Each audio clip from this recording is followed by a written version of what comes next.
Retorno hoje, ilustre presidente, a essa tribuna de tanta história e ao lado de tantos dos nossos companheiros para falar aos brasileiros pela primeira vez, desde que se encerrou a campanha eleitoral que enfrentamos este ano. Antes de qualquer outra ponderação, devo afiançar-lhes: sinto-me especialmente feliz e gratificado pela caminhada que fiz. Vivi uma das jornadas mais gratificantes de toda a minha trajetória política, de toda a minha vida, na verdade. A mais difícil e desafiadora que um homem com responsabilidade pública pode protagonizar. Estou agradecido e honrado pela manifestação de mais de 51 milhões de brasileiros, de todas as nossas regiões, de todos os municípios, de todas as idades e classes sociais, que viram na nossa candidatura a possibilidade de construir um caminho melhor para o Brasil, um caminho para mudar de verdade o Brasil.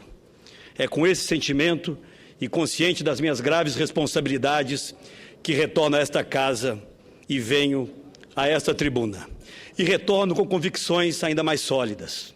Nos últimos meses, representando inclusive muitos dos senhores que aqui estão e milhões de brasileiros que nos ouvem hoje, me coloquei como alternativa na defesa de um Estado mais eficaz, um Estado moderno, que valorizasse a transparência, reconhecesse a meritocracia e, sobretudo, zelasse pelo bom destino do dinheiro público e prestação de serviços de qualidade à população. Defendi a retomada das reformas para modernizar a nossa economia e retirá-la da paralisia em que o atual governo a colocou. Comunguei, junto com milhares de brasileiros, em especial com Marina Silva e Eduardo Campos, a agenda do desenvolvimento sustentável, a transição rumo à economia de baixo carbono, caminho que se mostra cada vez mais imperativo se quisermos construir de verdade um futuro adequado para nossos filhos e netos. Advoguei em todas as partes do Brasil a necessidade da maior participação do investimento privado na construção da infraestrutura para que deixássemos de ser aprisionados por uma visão ideológica estatizante e ultrapassada.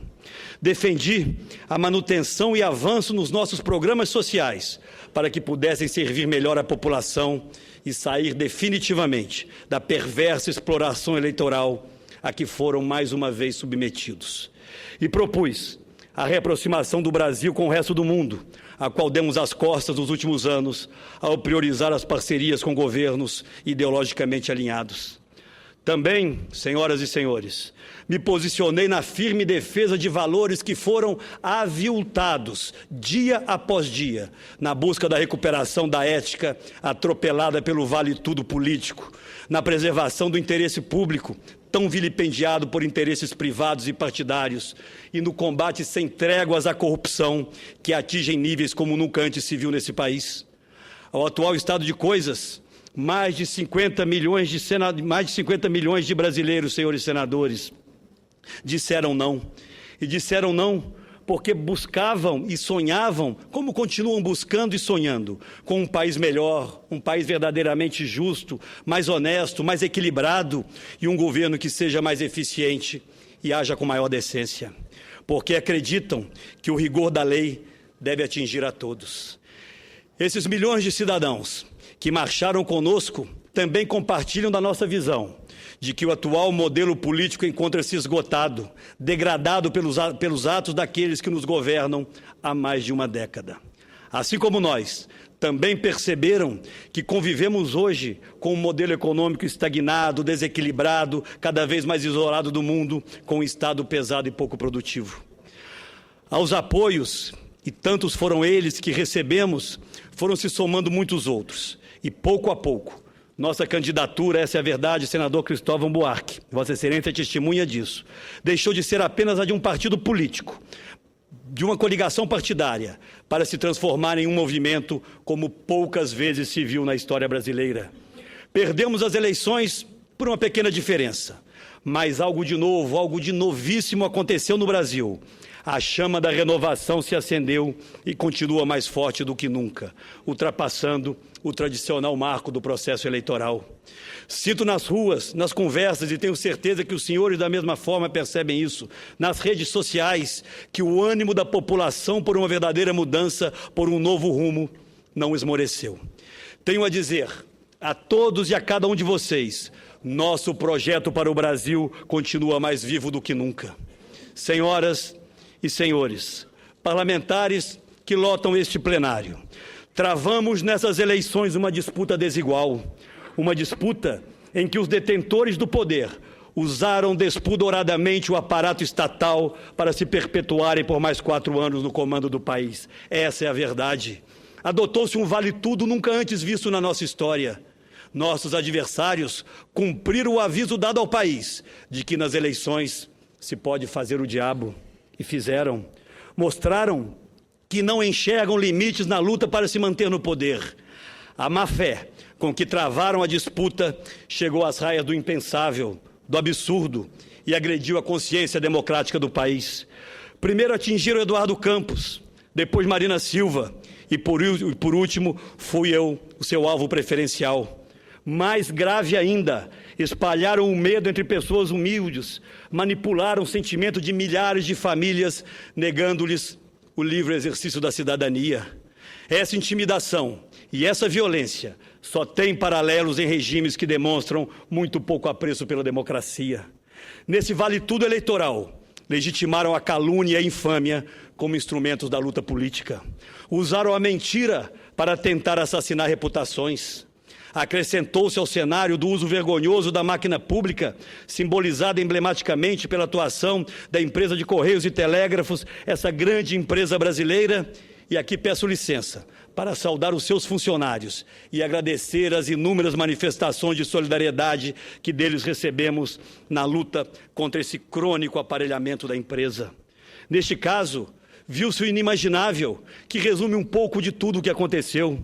De um lado, a postagem de correspondências da candidata do PT, sem chancela, significa que, na prática, nunca o Brasil saberá qual volume de propaganda do PT for efetivamente enviada sem pagamento. Por outro lado, a não entrega de milhares de correspondências pagas pelos partidos de oposição. E deixo aqui mais uma vez nessa tribuna constatada essa denúncia, como as enviadas pelo PSDB e o Solidariedade, não chegaram aos seus destinatários, e essas violações são objeto hoje de ações protocoladas por nós na Justiça Eleitoral e na Procuradoria da República. Mas não foi apenas isso. A antipolítica também assumiu a face do medo, que fez milhões de brasileiros reféns da insegurança. Veja os senhores aonde chegaram. Sabe disso o senador Cássio Cunha Lima e tantos outros brasileiros que aqui estão. Nas regiões mais pobres do país, carros de som espalhavam, senador Arthur Virgílio, que 13 era o número para permanecer no Bolsa Família e o 45 o número para se descredenciarem do programa. Famílias receberam ligações e mensagens dizendo que se a oposição vencesse, o programa Minha Casa Minha Vida seria extinto. Funcionários de empresas estatais foram informados de que iríamos privatizar essas empresas e que seriam todos eles demitidos. No geral, senhoras e senhores, o que se assistiu foi uma campanha baseada no estímulo ao ódio, um projeto amesquinhado e subordinado ao marketing do medo e da ameaça. Tentaram a todo custo dividir o país ao meio, entre pobres e ricos, entre Nordeste e Sudeste, como se não fôssemos, e esse fosse o nosso mais valioso patrimônio, um só povo, um só país, uma só esperança de tempos melhores. A vitória do PT, alavancada através desses expedientes, explica o grande sentimento de frustração que tomou conta de milhões de brasileiros após o resultado.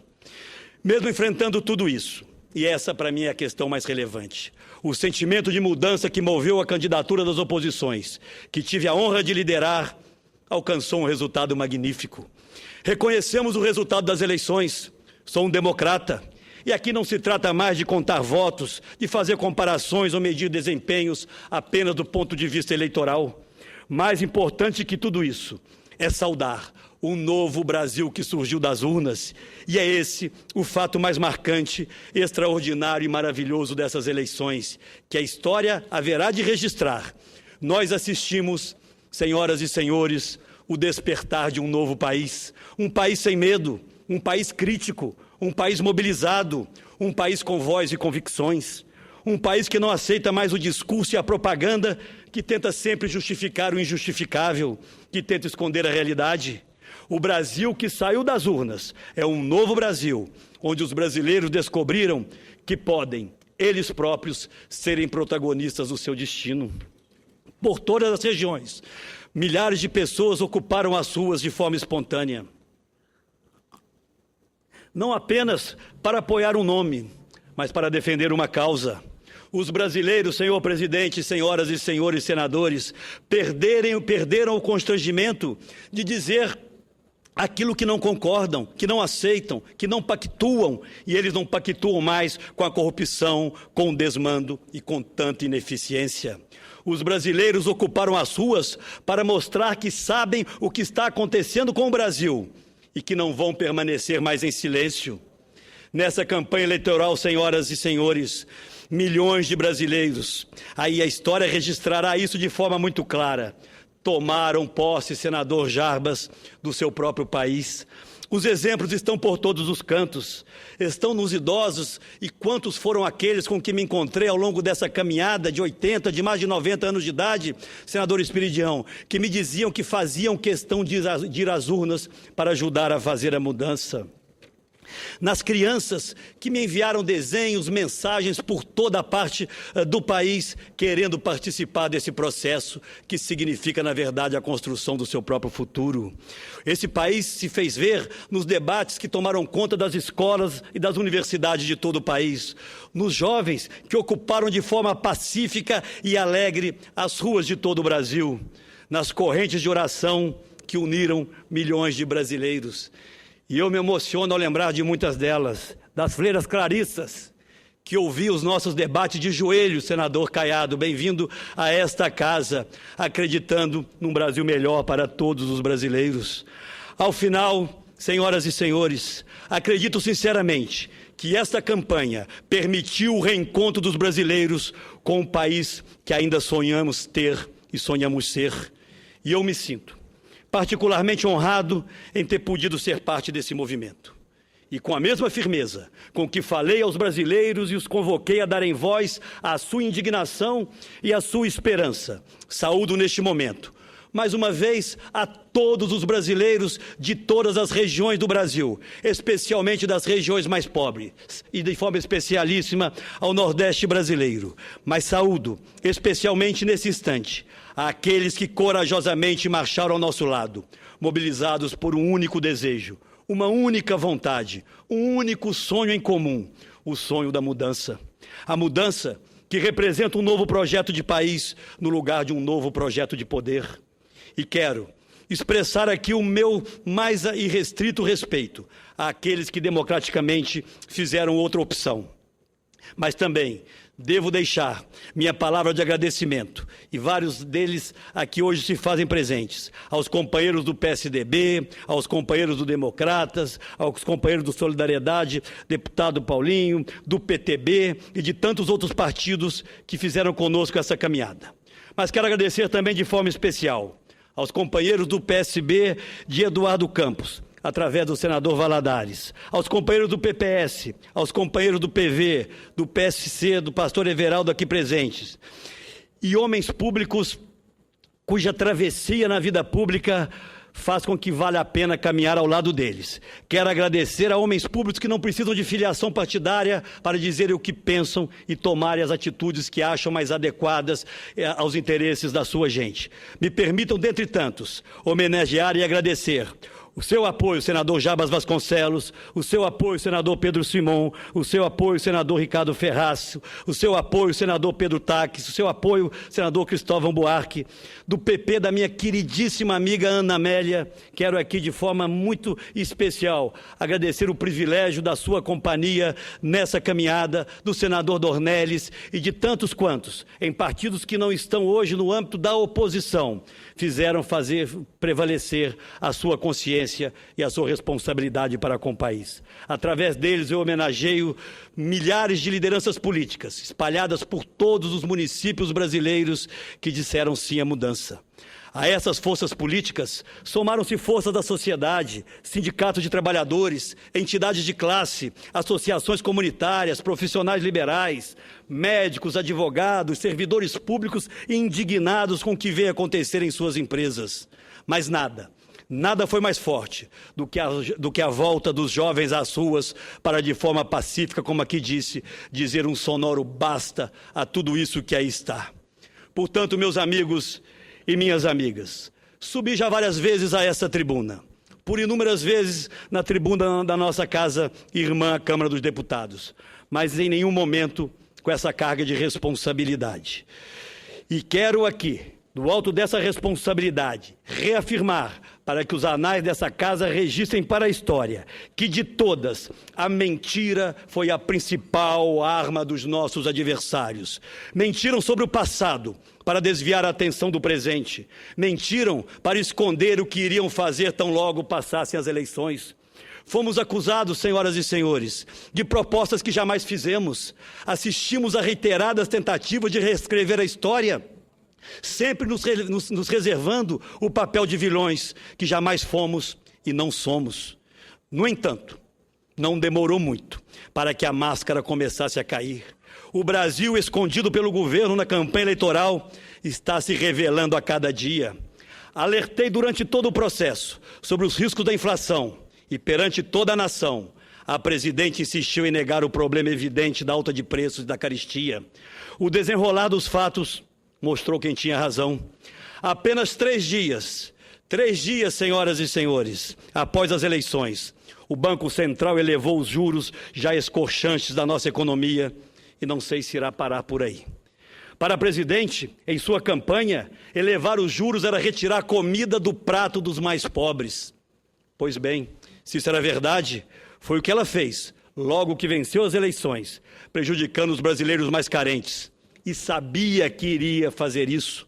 O governo escondeu, senhor presidente, o rombo das contas públicas brasileiras o quanto pôde, que registraram em setembro o pior resultado da nossa história, 20 bilhões de rombo em um único mês. Resultado, desde o início do governo Dilma, a dívida pública brasileira já cresceu mais de 8 pontos do PIB apenas nesse período. Escondeu reiteradamente que havia a urgente necessidade de ajustes, mas agora antecipa que eles deverão ser duríssimos no ano que vem, em meio a um ambiente econômico que já não cresce e que a cada dia gera menos empregos. Para complicar, o déficit comercial só cresce, indicando problemas flagrantes na competitividade da nossa economia, e o rombo nas nossas contas externas aumenta e nossa taxa de investimentos e poupança só diminuem. Chegamos à menor taxa de investimentos da nossa economia das últimas décadas, apenas 16,5% do PIB. A candidata oficial também negou perante todo o Brasil a necessidade de reajustar as tarifas públicas. E mais que isso, acusou a minha candidatura de estar preparando-os caso vencêssemos as eleições. Pois bem, senador Pedro Simon, a presidente já está fazendo aquilo que disse que não faria. Na próxima semana, teremos o aumento da gasolina e já nesta semana tivemos aumento de tarifas de energia, que sofrerão reajustes que simplesmente anulam toda a redução obtida com a truculência da intervenção aqui denunciada por nós, a vida no setor elétrico nos últimos anos. Sem falar na ameaça estampada nos jornais de hoje de que no verão nos esperam apagões de energia. E o mais grave, senhoras e senhores, ao omitir dos brasileiros a verdade e ao adiar medidas necessárias, a conta a ser paga aumenta exatamente para aqueles que menos têm. Foi tudo o que nós denunciamos na campanha eleitoral. Me orgulho, senhoras e senhores, de ter feito a campanha da verdade. Meus candidatos não podem, meus adversários, desculpem, não podem dizer o mesmo. Mas a grande verdade é que tudo isso parece não importar aos donos do poder. Comemoram até hoje. Ganhamos, devem estar dizendo. E é isso que deve importar. Quem falou a verdade foi taxado de pessimista, de ser contra o Brasil, e quantas vezes ouvi essas acusações. Mas, senhoras e senhores, a história rapidamente mostrou quem tinha razão. Esconder, camuflar, virou a rotina deste governo. Só não conseguiram esconder os escândalos de corrupção porque os delatores, que faziam parte do esquema, resolveram falar a verdade para diminuir suas penas. E todo esforço, feito inclusive nesta casa, para inibir as investigações da CPMI foi em vão. Os fatos falaram mais alto. Agora, os que foram intolerantes durante 12 anos falam em diálogo. Pois bem, Qualquer diálogo estará condicionado ao envio de propostas que atendam aos interesses dos brasileiros e, principalmente, e chamo a atenção desta casa e dos brasileiros para o que vou dizer, qualquer diálogo tem que estar condicionado especialmente ao aprofundamento das investigações e exemplares punições àqueles que protagonizaram o maior escândalo de corrupção da história desse país, já conhecido como Petrolão. A triste realidade é que o governo não se preparou para controlar a inflação, recuperar o controle fiscal e reduzir nosso desequilíbrio externo para voltarmos a crescer e gerar empregos de maneira sustentável. O que se observa hoje é um governo ainda sem um plano econômico, aliás, sem plano algum que tenha sido trazido ao conhecimento da sociedade brasileira, exceto pela ameaça de aumento da carga tributária e de mudanças em direitos dos trabalhadores, como o seguro-desemprego, contra os quais, desde já, nos posicionamos. Senhoras e senhores, ainda que por uma pequena margem, o desejo da maioria dos brasileiros foi que nos mantivéssemos na oposição.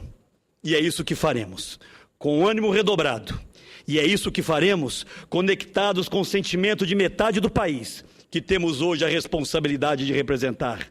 Faremos uma oposição incansável, inquebrantável e intransigente na defesa dos interesses dos brasileiros. Vamos fiscalizar, vamos acompanhar, vamos cobrar, vamos denunciar, vamos combater sem tréguas a corrupção que se instalou no governo brasileiro.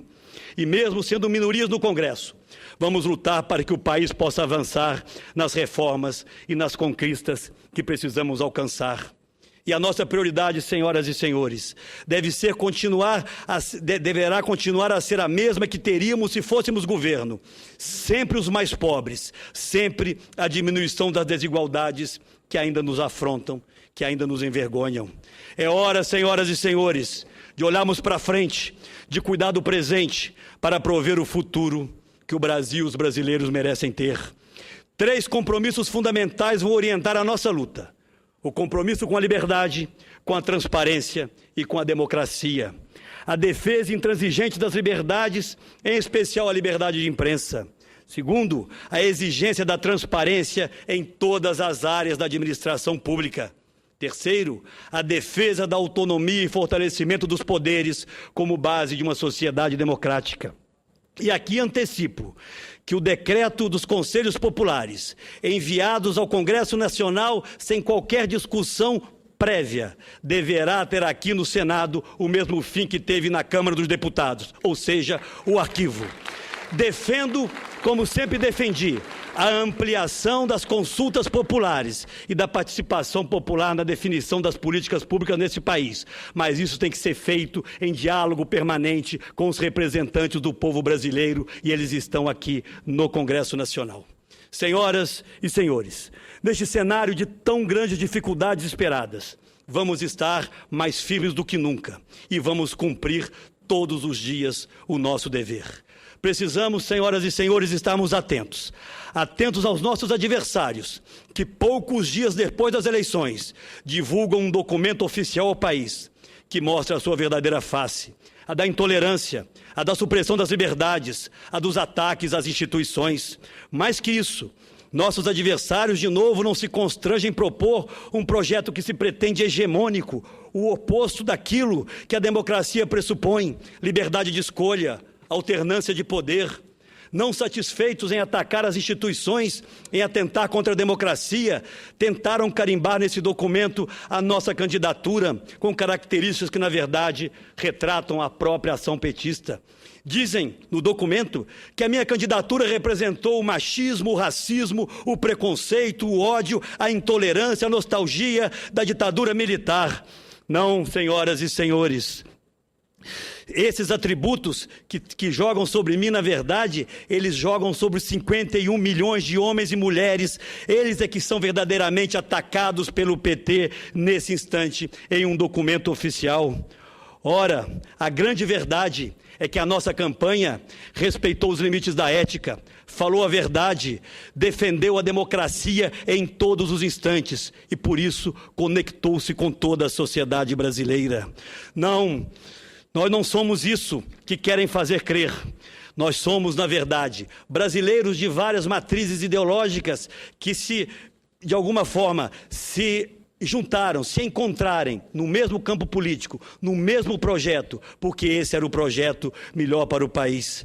Senhoras e senhores, essas não são, como disse aqui, as características do povo brasileiro. Somos um povo generoso e a missão da atual e próxima presidente da República, disse isso a ela no telefonema que lhe fiz logo após a homologação do resultado eleitoral, é exatamente esse, maior que qualquer outro, de unir o país em torno de um projeto de desenvolvimento. Mas para isso é preciso falar a verdade, para isso é preciso encarar nos olhos todos os brasileiros. Como já disse, senhoras e senhores, repito mais uma vez, é nosso desejo verdadeiro contribuir para que o país avance através das reformas que os brasileiros há tanto tempo esperam e há tanto tempo buscam, como a reforma política e a reforma tributária. É hora de o Brasil conhecer as bases da proposta de reforma política do governo até hoje omitida, porque deverá ser debatida e aprovada neste Congresso, legitimamente eleito, e depois, sim, submetida através de referendo ao crivo da sociedade brasileira. Qualquer outro caminho é mais uma tentativa diversionista para tentar distrair o país de outros graves problemas que estamos enfrentando e ainda vamos enfrentar. É nosso compromisso, senhoras e senhores, transformar o Bolsa Família em política de Estado para livrar o país definitivamente da chantagem eleitoral que se repete eleição após eleição a céu aberto, sem qualquer constrangimento. Da mesma forma, vamos trabalhar incessantemente para dar à segurança pública patamar de política de Estado para pôr fim às omissões do governo central nesta área. Vamos cobrar cada uma das propostas para a melhoria da qualidade da nossa educação básica, senador Cristóvão Buarque, ainda tão fragilizada e carente de recursos e de esforços convergentes. É crucial recuperar imediatamente os patamares de investimento em saúde pública para revertermos o quadro dramático de desassistência em todo o país. Cobraremos, senhoras e senhores, e esse é o nosso papel, desse governo, a vigência de um Estado que respeite direitos, em contraposição ao flagrante regime de drásticas insuficiências que se abateu sobre o país e penaliza diretamente os mais pobres, os que mais precisam, aqueles que menos têm. E este talvez seja, senhoras e senhores, o grande desafio do Brasil do nosso tempo, ser uma nação que garanta direitos dignos aos cidadãos. O Brasil real exige providências efetivas que resgatem os direitos das pessoas à vida e à dignidade. Basta, senhoras e senhores, de tanta omissão. Chega de terceirizar responsabilidades e penalizar estados endividados e municípios à beira de um colapso financeiro. E aqui faço questão de reiterar um dos nossos compromissos mais importantes, a restauração plena da Federação Brasileira, engolfada pela incúria do governismo e uma das mais dramáticas concentrações de recursos, poder e mando na história republicana, na órbita da União. O Brasil, senhoras e senhores, exige, e nós cobraremos desse governo, respeito à lógica federativa, o que significa compartilhar decisões e responsabilidades e repartir com mais justiça a equidade os impostos arrecadados com o trabalho dos cidadãos. Por iniciativa desta casa, e saúdo mais uma vez a senadora Ana Amélia, começamos a trabalhar e a conseguir avanços nessa direção. Mas, senhoras e senhores, peço licença para encerrar essas minhas palavras, agradecendo a todos e a cada um dos companheiros com quem tive a honra de cumprir essa jornada de amor ao Brasil. Saúdo na família de Eduardo Campos, de sua esposa Renata e seus filhos, cada família brasileira que uniu gerações no sonho de mudar o Brasil. Saúdo em Marina Silva, a capacidade de priorizar acima de tudo o amor ao Brasil. A ela, meu imenso respeito pessoal e a certeza de que mais do que nunca seu protagonismo se faz necessário para consolidarmos a grande travessia. Nos companheiros do PSDB, saúdo o encontro e o reencontro com a nossa história, nossos princípios e nossos compromissos com o país. E me permito homenagear a todos na figura, esse sim, do grande estadista Fernando Henrique Cardoso, ex-presidente da República. Aos nossos aliados, e tantos deles aqui presentes, saúdo o desprendimento e a crença inabalável em uma nação forte, justa, mais igual. A oposição, a partir de agora, não terá a voz de um único líder. Seremos todos porta-vozes de um inédito sentimento por mudanças que galvanizou todo o país. E me dirigindo respeitosamente àqueles que venceram essas eleições e que democraticamente cumprimento, reafirmo que, ao olharem para as oposições no Congresso Nacional, não contabilizem apenas o número de cadeiras que aqui ocupamos, seja no Senado, seja na Câmara.